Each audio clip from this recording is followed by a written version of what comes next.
ملک مظہر صاحب یہ آپ کی نظر کر رہا ہوں، یہ میرے مفتی صاحب کے نا بڑے جوانی کے یار ہیں، بڑی انہوں نے مدرسے کی خدمت کی ہے، تو آپ کی نظر یہ روایت کر رہا ہوں۔ محمود غزنوی کا دربار لگا، یہ نہیں ہے کہ میں ولیوں کی تعریف کر رہا ہوں تو آپ اپنے پیروں کو اپنے جو ہیں وہ فقیروں کو ادھر تک لے جائیں۔ آج کل کے ڈھونگیوں سے بھی بچنا، ان فراڈیوں سے بھی بچنا، ان کے برے عقائد سے بھی بچنا۔ جس کا عقیدہ خراب ہو اہل سنت کا اس کے ساتھ کوئی تعلق نہیں ہے۔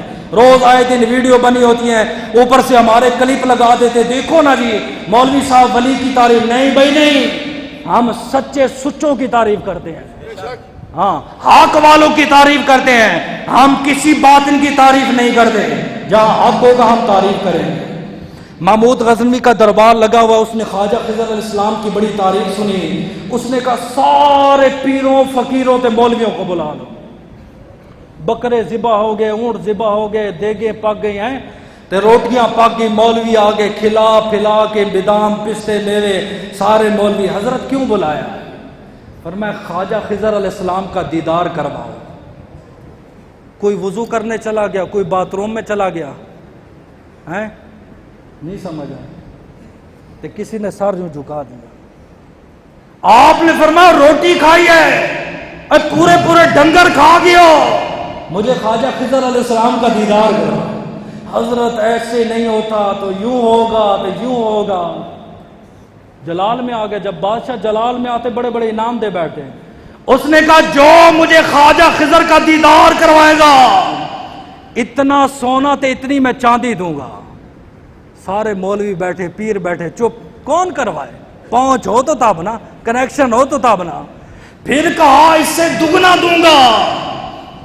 تہ بند میں ملبوس ایک فقیر کھڑا، اس نے کہا میں کراؤں گا۔ ہائے ہائے، اے فقیر ہوتے ہیں درویش، چھپے روزدار۔ اس نے کہا کروا۔ اس نے کہا بات یہ ہے 6 مہینے مجھے وظیفہ پڑھنا پڑے گا، 6 مہینے تے گھر راشن نہیں ہے، آٹا ٹکر نہیں ہے، آپ میرے گھر کا خرچہ اٹھائیں تو 6 مہینے بعد میں دیدار کر دوں گا۔ محمود غزنوی نے کہا ٹھیک ہے، دو بھائی اس کو 6 ماہ کا راشن دے دو، سونا چاندی دے دو، آٹا دے دو، جو مانگ دے دو۔ 6 مہینے گزر گئے، دربار لگ گیا، مولوی پیر سارے اکٹھے ہو گئے۔ فرمایا ہاں دیدار کروا۔ اس نے کہا نہیں ہوگا۔ بادشاہ نے پوچھا وہ کیوں نہیں ہوگا؟ اس نے کہا حضرت تھوڑا سا وظیفہ رہ گیا تو 6 مہینے اور ٹائم دے۔ اس نے کہا ٹائم ہے، فرمایا 6 مہینے کی روٹی بھی دے۔ اس نے پھر 6 مہینے کی اور روٹی دی، 12 مہینے۔ 12 مہینے بعد پھر آستانے پر دربار لگ گیا۔ فرمایا ہاں فقیرہ دیدار کروا۔ فرمایا نہیں ہوگا۔ اس نے کہا اب کیا ہوا؟ وہاں کہ جی پہلے جو وظیفہ پڑھنا تھا وہ بعد میں پڑھ لیا، جو بعد میں پڑھنا تھا وہ پہلے پڑھ گیا، غلط ملت کر بیٹھا ہوں۔ فرمایا اب کیا ہوگا؟ فرمایا 6 مہینے اور دے دو۔ وہ کہ ٹھیک ہے۔ فرمایا روٹی بھی دو، ہیں روٹی دو، لنگر دو، تب گھر خرچہ، نہیں تو بیوی جوتے مارتی گھر، میں گھر کیسے جاؤں؟ وہ نے کہا ٹھیک ہے۔ 6 مہینے گزر گئے، 6 مہینے بعد پھر آئے، 18 مہینے بعد دربار لگا، اوے فقیرہ دیدار کروا۔ حضرت نہیں ہوگا۔ کیوں؟ فرمایا میں کوڑ مارے سی، سمجھے، اور میں نے جھوٹ بولا تھا۔ اے خدا جانتا ہے یہ بادشاہ کے دربار میں اتنی بات کہنا بہت بڑی بات ہوتی ہے۔ وہ تو نہ کوئی عدالت ہے نہ کوئی وکیل ہے، فوراً تلوار اٹھائی سر قلم کرو۔ اس نے کہا تو نے جھوٹ بولا تھا؟ جی حضرت۔ کیوں؟ فرمایا گھر روٹی راشن تھی نہیں، بیوی نے مجھے مارا، میں باہر نکل آیا، ادھر دربار لگا ہوا تھا، میں کہ چلو روٹی تو ملتی ہے نا، روٹی ٹکر پانی مل جاتا، بس ٹھیک ہے۔ اب فیصلہ ہوا، محمود غزنوی جلال میں آیا، 3 بندے اس نے کھڑے کیے، 3 وزیر۔ پہلے وزیر کو کہا کیا سزا ہونی چاہیے؟ ایک نے کہا حضرت چھرا اٹھا کے اس کا سر قلم کر دو۔ آپ نے فرمایا تو بھی ٹھیک ہے۔ دوسرے کو کہا ہاں بھائی تو بتا۔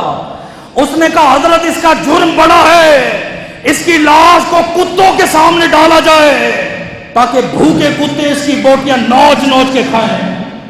آپ نے فرمایا تو بھی ٹھیک کہتا ہے۔ تیسرے کو کھڑا کیا، آپ نے کہا ہاں بھی تو بتا۔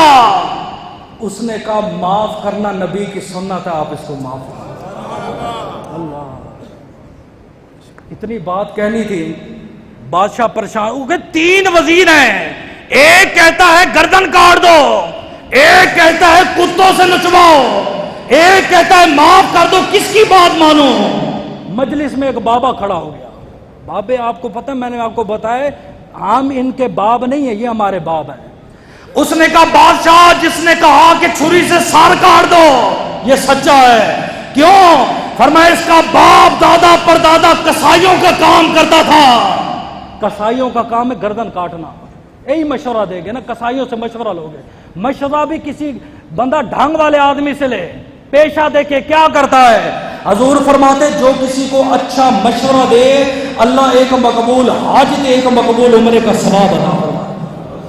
آپ نے کہا یہ دوسرے نے جو کہا کتوں کے سامنے ڈالو، یہ بھی سچا ہے. اس کا باپ دادا میلوں میں کتے نچواتا تھا، کتوں کا اثر ہے اس کے اوپر. محمود غزنوی نے کہا یہ جو تیسرا ہے اس نے کہا معاف کر دو، اس کے بارے میں کیا خیال ہے؟ بابا کہتا ہے یہ سید ہے، سید معاف نہیں کرے گا تو اور کیا کرے گا. محمود غزنوی اپنی مسجد پہ کھڑا ہو گیا. اس نے کہا او سید، آج تک تو نے مجھے نہیں بتایا میں سید ہوں، میں آل رسول ہوں، میں فاطمہ الزہرا کا نور ہوں، تو نے مجھے کیوں نہیں بتایا؟ وہ سید جلال میں آ گیا. اس نے کہا بابا تو نے میرا راز فاش کیا ہے، میں تیرا بھی راز فاش کروں گا. محمود غزنوی دوبارہ کھڑا ہوا. اس نے کہا اس کا کیا راز ہے؟ فرمایا جس خضر کا آپ دیدار کرنا چاہتے تھے آپ کے سامنے خواجہ خضر علیہ السلام کھڑا ہوا. اللہ پاک نے فرمایا فوجد عبدا من عبادنا، ہم نے اپنے بندوں میں سے ایک بندہ پایا، آتیناہ رحمتا من عندنا، ہم نے اسے رحمت بھی عطا فرمائی اور ہم نے اسے علم لدنی بھی عطا فرمایا. دعا ہے